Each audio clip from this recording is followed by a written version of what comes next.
Hello everyone, and welcome back to our channel.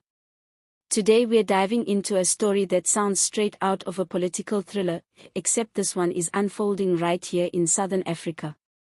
Zimbabwean opposition leader Job Sikhala, a man who spent more time in police custody than most people spend on holiday, has once again found himself at the center of controversy. But this time, the drama didn't play out in Harare, it happened in Pretoria, South Africa. According to reports, Sikhala was arrested on Thursday night after South African police allegedly discovered explosives in his car. Yes, explosives. Not pamphlets, not protest signs, but actual blasting cartridges and fuse connectors. Police say they stopped Sikhala and his 78-year-old companion, Alexander Thema, on the N14 highway.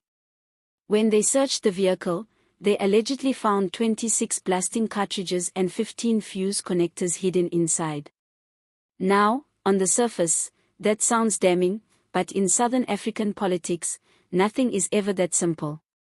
Sikhala's supporters immediately called the arrest a political setup, claiming the explosives were planted to frame him.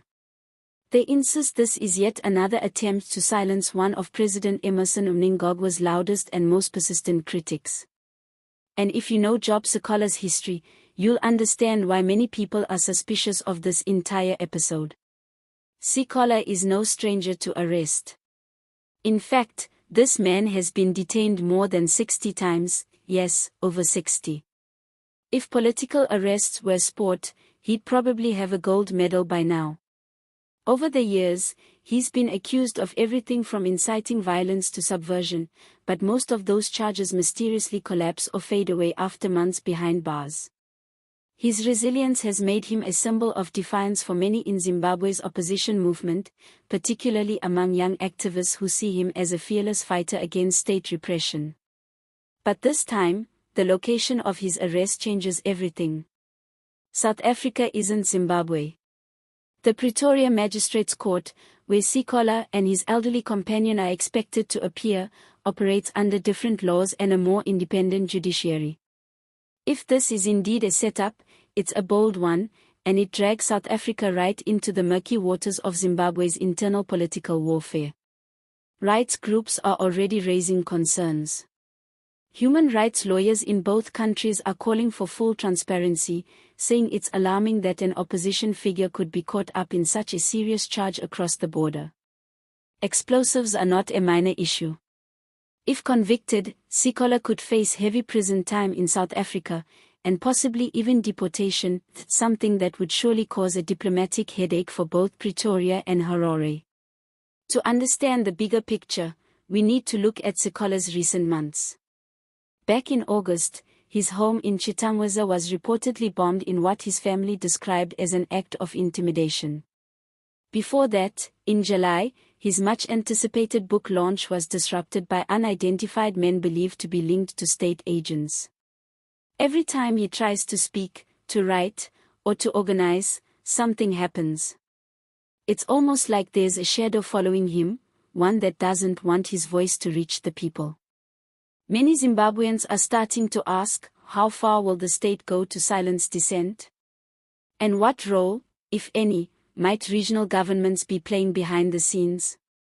It's no secret that Mnangagwa's administration has been under increasing pressure from activists and international watchdogs for human rights abuses. The arrest of Sikhala in South Africa might now test how far that influence stretches beyond Zimbabwe's borders. At the same time, it also puts South African authorities in a tricky position. If they treat Sikhala as an ordinary suspect, they'll be accused of helping Harare persecute its critics. But if they let him go without solid evidence, they risk being seen as soft on security and illegal possession of explosives. Either way, it's a diplomatic tightrope. Now let's be honest, the optics of this whole thing are strange.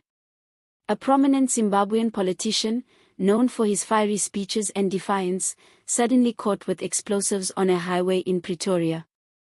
It's either the plot of an action movie or the messiest political entrapment of the year. And it couldn't come at a worse time.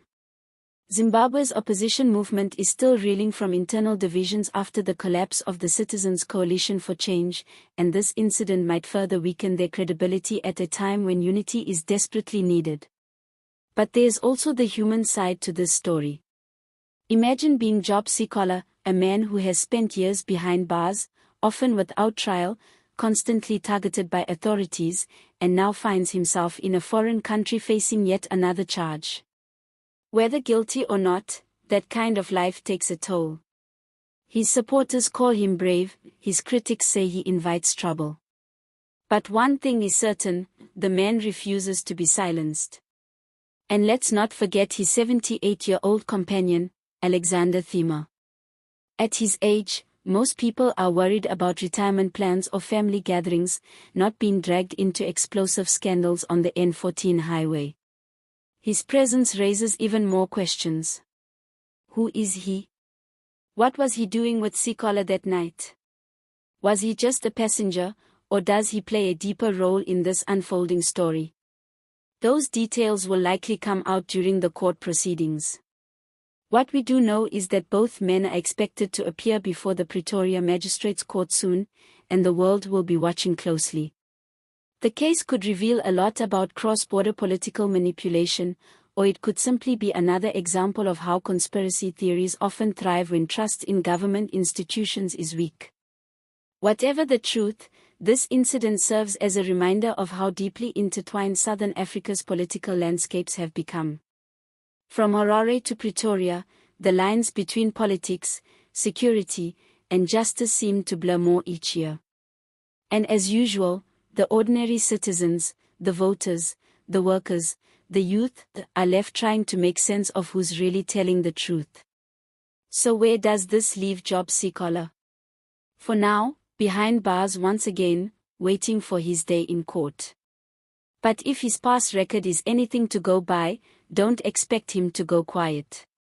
Whether he's in a courtroom or a prison cell, Sikhala has a knack for turning every arrest into a rallying cry. His story reminds us that in countries where democracy is fragile, even one man with courage can rattle the system. What's next is anyone's guess. Will this case expose a larger political game between South Africa and Zimbabwe? Or will it end quietly, buried in bureaucracy and silence? Either way, it's a developing story we'll be watching closely. If you've been following Job Sikhala's journey or have your own thoughts on whether this arrest was justified or politically motivated, let us know in the comments. Do you believe he was set up? Or do you think there's more to this case than meets the eye?